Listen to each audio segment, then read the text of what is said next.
I wanna be like Jesus, so that Jesus will be seen in me. Father, help me be like Jesus.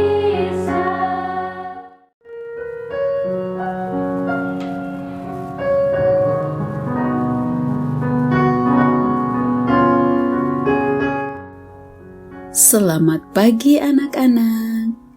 Puji Tuhan, berjumpa kembali di hari ini. Tetap sehat dan bersemangat di hari yang baru ini.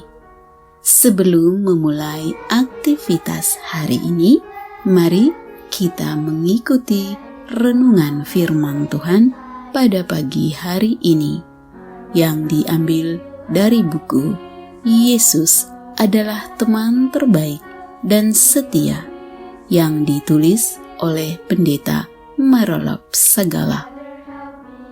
Judul renungan firman Tuhan pada pagi hari ini adalah Pada Akhirnya Yudas Iskariot Datang.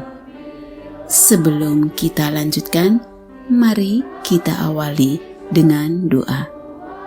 Terima kasih Tuhan Yesus untuk hari yang baru ini. Sekarang kami siap untuk mendengar firman-Mu. Kiranya Roh Kudus-Mu hadir bersama kami. Terima kasih Tuhan Yesus. Amin. Ayat renungan firman Tuhan pada pagi hari ini diambil dari kitab Matius pasal 26 ayat 47. Waktu Yesus masih berbicara, datanglah Yudas, salah seorang dari ke-12 murid itu, dan bersama-sama dia serombongan besar orang yang membawa pedang dan pentung, disuruh imam-imam kepala dan tua-tua bangsa Yahudi. Anak-anak, ketika Yesus dan murid-muridnya meninggalkan ruang atas dan pergi menuju Bukit Zaitun, kemudian terus ke Taman Getsemani, Yudas tidak lagi ikut bersama-sama mereka.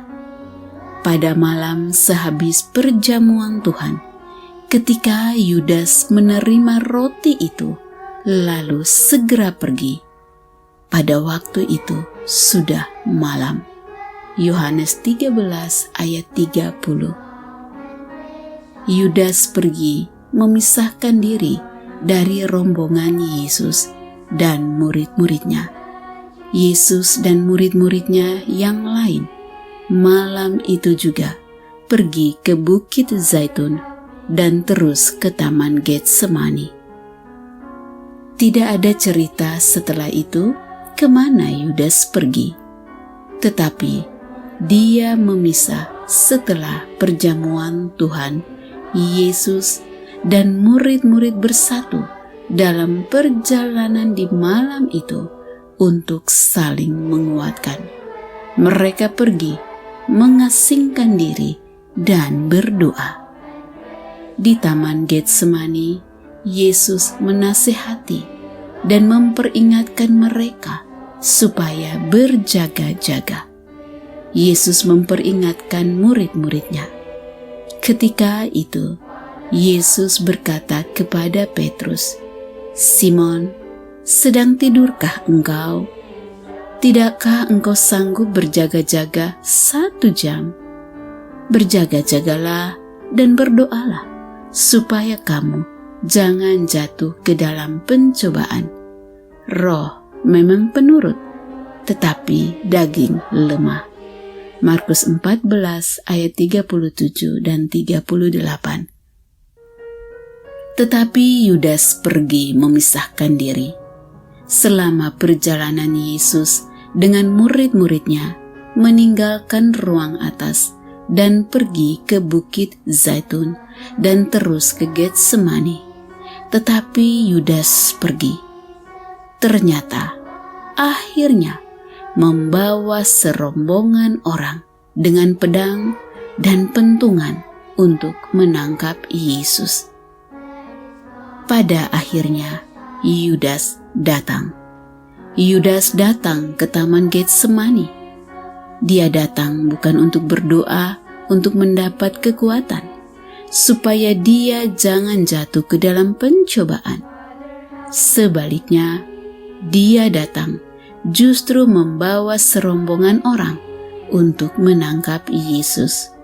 Yudas datang bersama-sama dia serombongan besar orang yang membawa pedang dan pentung, disuruh imam-imam kepala dan tua-tua bangsa Yahudi. Matius 26 ayat 47. Anak-anak, Yudas sudah jatuh ke dalam pencobaan. Dia telah menjual Yesus kepada imam kepala. Mereka membayar 30 uang perak kepadanya. Ketika Yesus sudah berdoa berkali-kali untuk mempersiapkan dirinya menghadapi penyaliban yang dia akan alami. Ketika dia sedang berbicara dan berkata kepada murid-muridnya, "Bangunlah, marilah kita pergi. Dia yang menyerahkan aku sudah dekat." Matius 26 ayat 46. Ketika itulah akhirnya Yudas datang untuk menyerahkan Yesus kepada mereka yang membawa pedang. Anak-anak yang dikasihi Tuhan Yesus, pastikanlah kalau engkau datang kepada Yesus hanya untuk mengikuti dan memuliakan Dia. Demikianlah renungan firman Tuhan pada pagi hari ini. Kiranya Roh Kudus menolong anak-anak sekalian untuk tidak jatuh ke dalam pencobaan. Namun sebaliknya, datanglah kepada Yesus untuk mengikuti Dia dan bahkan memuliakan nama-Nya. Kiranya Tuhan Yesus memberkati dan melindungi anak-anak sekalian pada sepanjang hari ini. Amin.